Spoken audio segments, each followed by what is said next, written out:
Maledetto scribacchino, poeta del nulla, solo scartoffie e palline di carta arrotolata. Ormai non convinci più nessuno. Butti la pietra nello stagno per sguazzare in argomenti che forse nessuno leggerà più. Scribacchino di stelle, del cielo, del sole e della luna. Ormai non incanti più con le tue moine e ruffianaggini.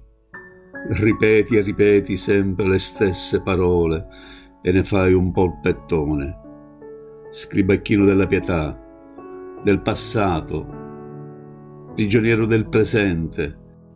Nei tuoi scritti solo errori, ma il cuore e l'anima ci sono.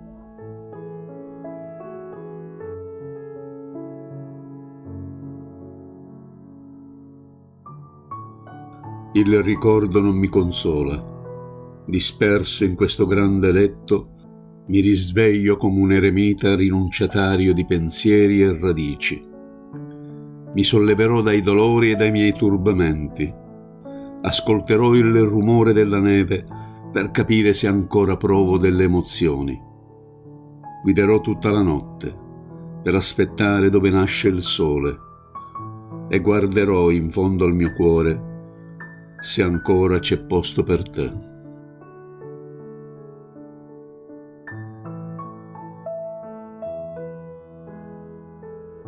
Visito le notti camminando sui pezzi di vetro in cerca della luna per donartela.